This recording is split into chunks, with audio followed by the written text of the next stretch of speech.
Omoni was the only daughter in a family of 6 children. She was the jewel of her father's eye and the apple of her mother's heart. Her parents adored her, and her 5 brothers cherished her like she was a rare treasure. Being the only girl in the household, Omoni was showered with attention and love. But that love came with a downside. She was pampered to the point of being spoiled. Unlike her brothers, who were taught to be independent and responsible, Omoni was not allowed to do anything at home. If she wanted something, it was given to her. If something needed to be done, it was done for her. Cooking, cleaning, even making her bed. These were chores that Omoni never had to worry about.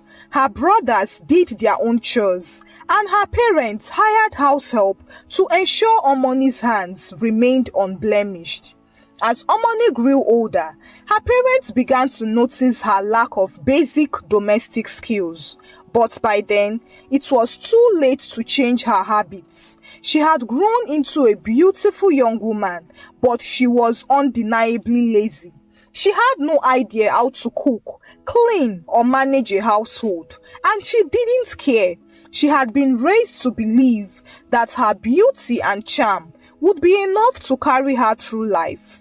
One day, Omoni met Osas, a handsome and hard-working Edo man, who fell in love with her at first sight. But Omoni's lazy attitude was too obvious that Osas soon found out about it. However, when Osas found out that Omoni was pampered and wasn't very domesticated, he did not mind. He believed that love and patience would help her grow into the wife he needed. He was willing to help her learn and adjust to married life, and he was confident that she would eventually change for the better. Omoni and Osas got married in a lavish wedding.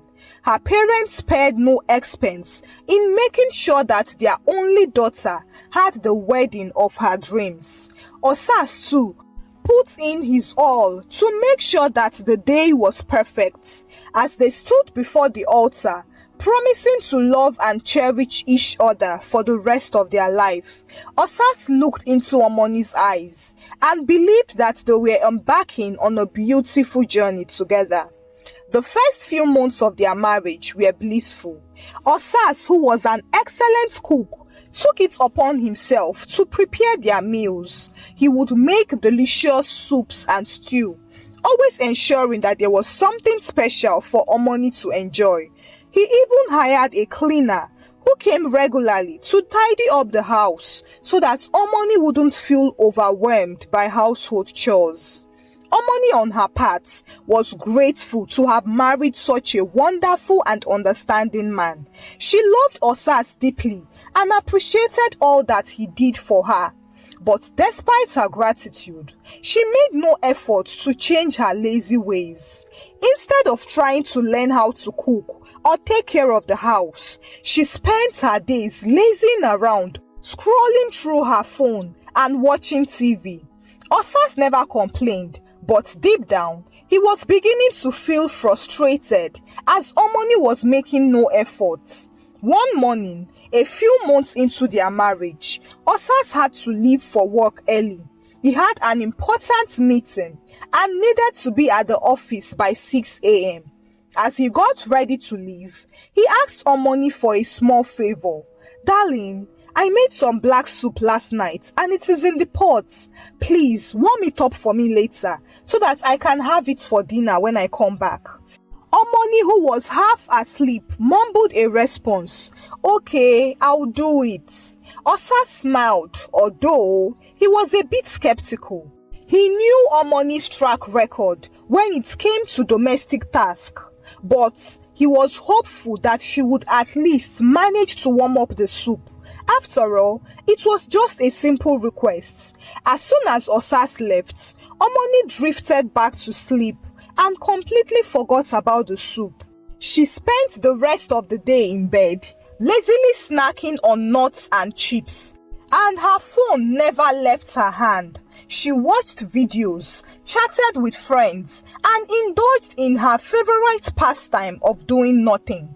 It wasn't until 5 p.m., 1 hour before Osas was due to return home, that Omoni suddenly remembered the soup.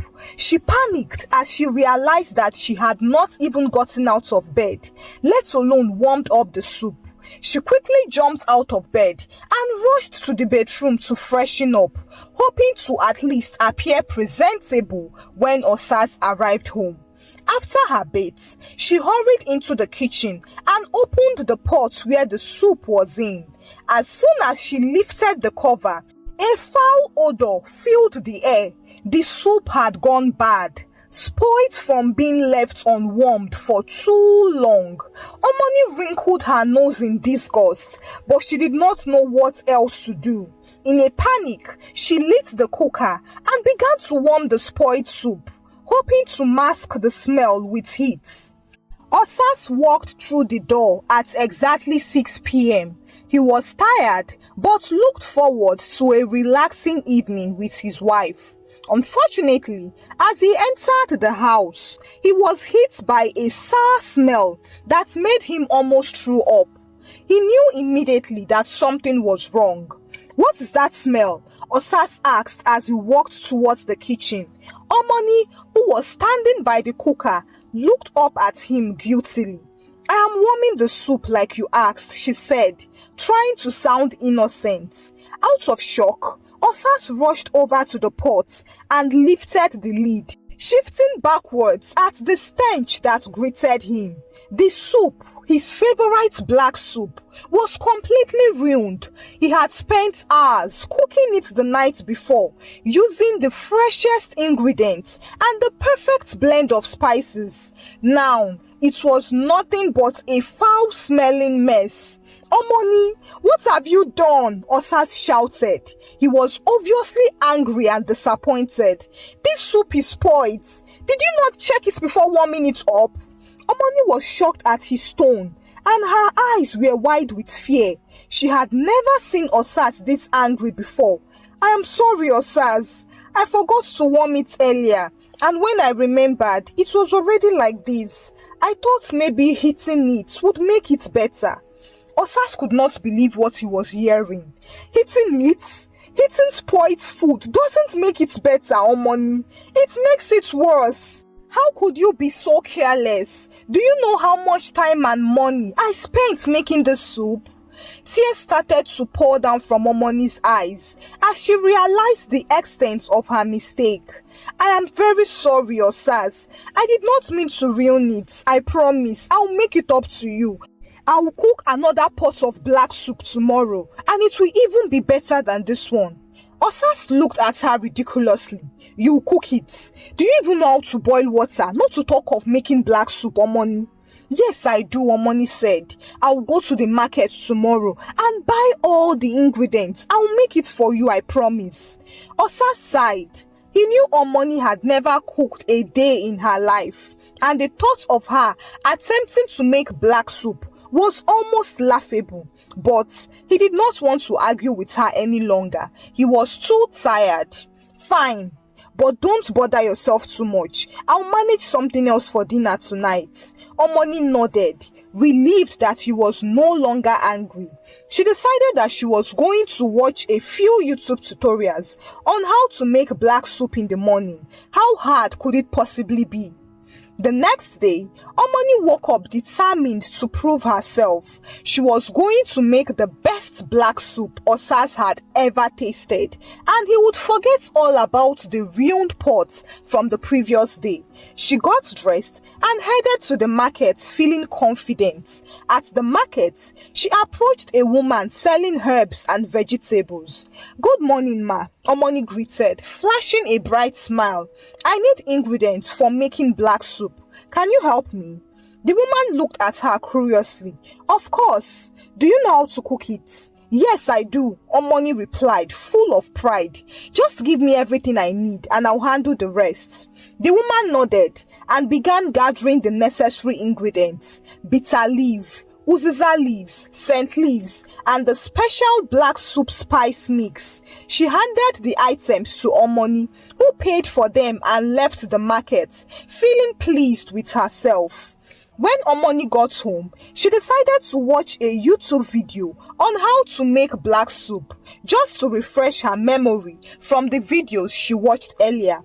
She found a few videos, but as she scrolled through her recommendations on YouTube, she spotted a live stream from her favorite lifestyle blogger.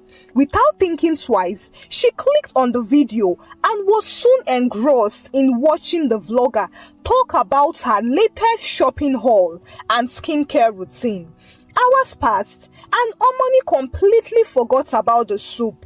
It was not until late afternoon that she realized the time and was frantic.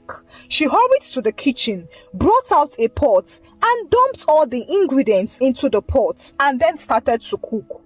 As Omoni hastily threw the ingredients into the pot, she tried to recall what she had seen in the black soup tutorials, but her memory was unclear, clouded by the hours she had spent watching her favorite vlogger's live stream. She stirred the pot absent-mindedly, adding water, seasoning, and the black soup spices she had bought at the market. She then brought out the bitter leaf, scent leaf, and uziza leaves, and without even trying to wash any of them, she threw them all into the pot and covered the pot. Minutes later, the aroma of the soup filled the kitchen, but it wasn't the rich native scents that Osas loved. Instead, the bitter smell of the soup leaves dominated the air, making Omoni's nose wrinkle. At that instant, she knew something wasn't right, but she couldn't quite figure out what it was. She took a spoonful of the soup and tasted it, only to find it unbearably bitter. She spat out the taste. Oh no, this can't be right, Omoni muttered to herself. Her heart started to pound. She knew Osas would not be pleased if the soup was this bitter. But what could she do to fix it? She was running out of time and Osas would be home soon. In a moment of desperation, Omoni flung open the refrigerator, hoping to find something, anything that could salvage the soup. Her eyes landed on a bottle of Pepsi and a wild idea popped into her head. Pepsi was sweet and black too, right? So maybe it could balance out the bitterness of the soup. Without giving it much thought, Omoni grabbed the bottle and poured its contents into the pot, watching as the dark soda mixed with the soup. She stirred it in and tasted the soup again. The bitterness had been replaced with an overwhelming sweetness that left an after-bitter acidic taste in your tongue. It wasn't exactly the flavor she had been aiming for, but at least it wasn't outrightly bitter anymore. Satisfied with her quick fix, she turned off the cooker.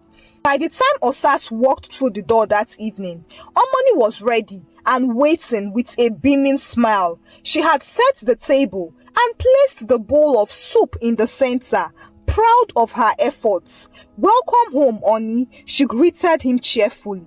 "I made you something special." Osas smiled at his wife, happy to see her in such good spirits.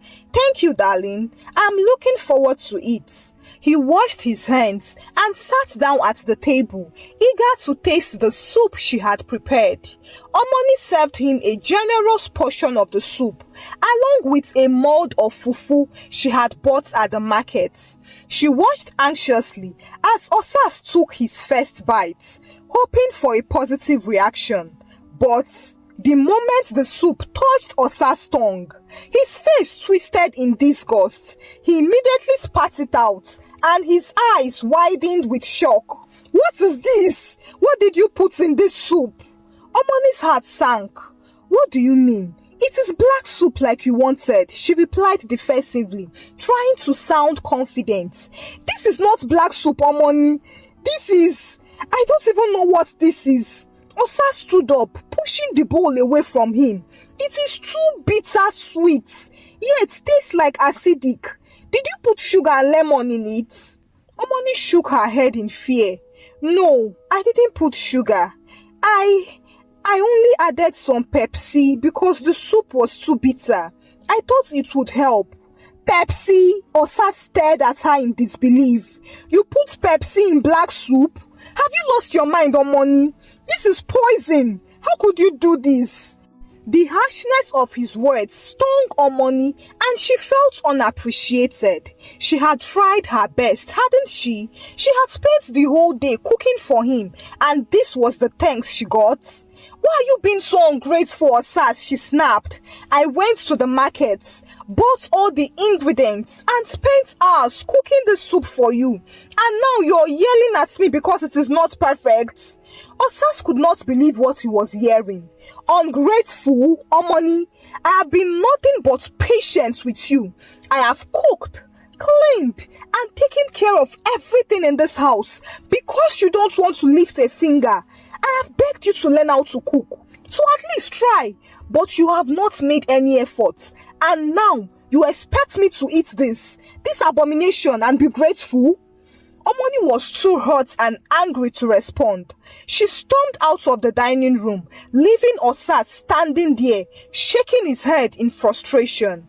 The tension between Omoni and Osas lingered for days after the soup incident. Omoni sulked in silence, while Osas kept his distance, too disappointed to even look at her. The atmosphere in their once happy home had turned cold, and neither of them was ready for reconciliation. Then, one evening, Osas came back home with a surprise. He walked into the house with a beautiful young woman by his side. Omoni, who was sitting in the living room, looked up in confusion. Omoni, this is Evie, Osas said coldly. She's going to be our new cook. Omoni's heart skipped a beat as she stared at the young lady.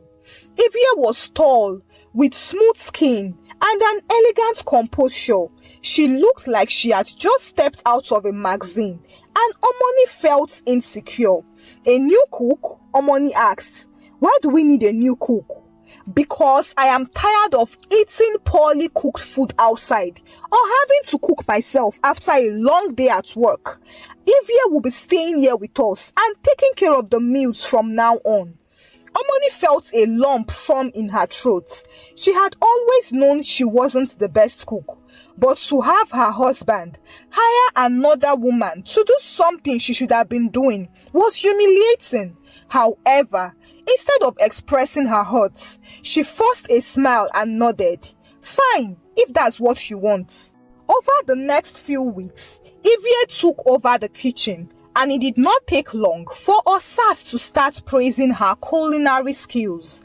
Every night, he would come home to a delicious meal, cooked to perfection. He would shower Evie with compliments. Osas even took it far by buying gifts for Evie each time she cooks and using beautiful words to praise her in Omoni's presence. Omoni, who had been acting unbothered before, could no longer bear it. She knew that if she did not take time, she might eventually lose her husband to Evie because of food. No. Omoni then decided to learn how to cook. She started watching cooking tutorials online, taking notes and practicing in the kitchen when Evie was not there. At first, her attempts were clumsy and she burnt more than a few dishes. But she was persistent. She was driven by the desire to win back Osas' admiration and respect. After practicing for weeks, Omoni finally decided to try out her new skill. That evening, when Evie was about to make dinner, Omoni came to meet her. Evie, don't worry, I'll cook for my husband. Evie was shocked because she knew that Omoni could not cook. She couldn't risk it. Osas would be really angry if he comes back home to a bad meal. Ma, please, let me cook this. Your husband won't be happy if I don't do well in my job. But Omoni insisted. I understand your concerns, Evie, but I have been learning and practicing. Don't worry. I won't let you take the blame if it doesn't come out well. He's my husband. I will accept the responsibility of anything. Evie was still skeptical, but she couldn't stop Omoni from cooking in her own kitchen. So she stepped back and watched as Omoni cooked. Omoni was anxious but prayed that the meal comes out well. When Osas returned home, Omoni went into the room and told Evie to dish out the food for him, but to call her if anything goes wrong. Evie agreed and served the food. As Osas took the first bite, he felt like the food was different from the usual taste he knew. He took the second bite, the third, and before he realized himself, he had finished the food. He then called Evie and started to praise her. "You outdid yourself this time around, Evie. Wow! This dish is the best you have made so far. Your hands are magical and naturally sweetening. You deserve a gift for this meal, a special gift." Evie was surprised. She did not expect the meal to be so good, but since it came out fantastic, she would not take the glory. "Thank you, sir, but I did not make the meal. Your wife cooked it." Osas looked at Evie as if she was a clown. "Did Omoni threaten you? Because that is the only reason you will want to tell me that Omoni made this food. I know the woman I married, so don't worry yourself." Evie was even more surprised. "I'm serious, sir. Your wife made this. She wanted to surprise you and asked me to take a break while she cooks for you. She did everything by herself." Osas looked at Evie curiously. He knew she had to be serious. She wouldn't be joking with him, but he still could not believe that Omoni cooked this meal. "Who taught her? Have you been teaching her?"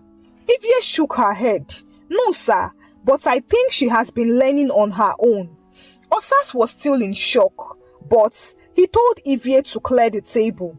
Omoni was in the bedroom, dying of suspense. She had waited to hear Osas shouting, but she did not hear anything. Suddenly, she heard the door open, and Osas walked in, looking at her with a shocking face. "Omoni, did you make that food?" Omoni's heart skipped a beat. I just wanted to. I am sorry." Osas interrupted her. "No, I want to know if you made the meal because it was perfect and unique. Did you make it?" Omoni was shocked. "The food was good." "Yes, I made it. I just wanted to try out my ability." Osas was surprised. "Are you serious? Since when have you been learning?" Omoni was more relaxed now, and she explained to Osas how she had been learning diligently as she wanted to be able to make delicious meals for him. Osas nodded his head, pleased. "That is good, but I still don't believe you totally until I see you with my own eyes. Tomorrow, I want to watch you cook. Deal?" Omoni smiled. "Deal."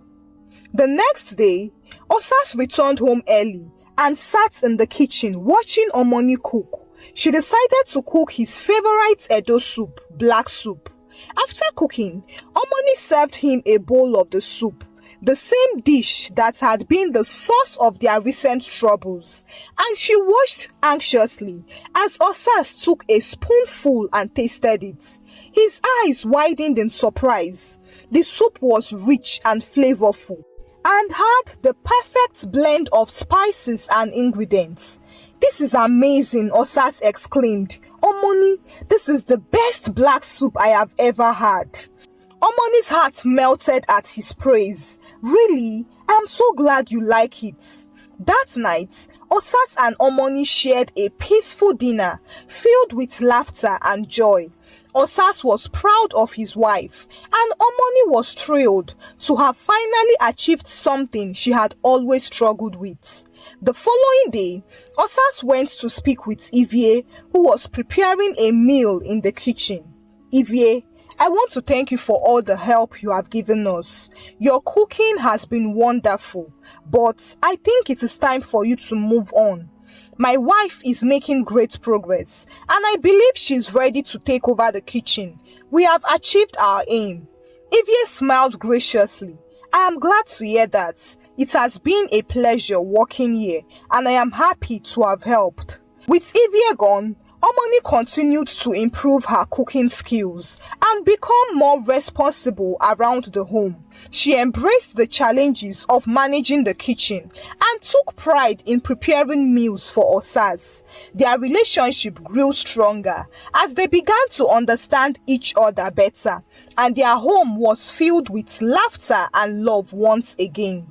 Osas noticed the change in Omoni and appreciated her efforts. He made it a point of duty to express his gratitude regularly, praising her cooking and showering her with gifts. Their life together became more heavenly as they worked together to build a happy home.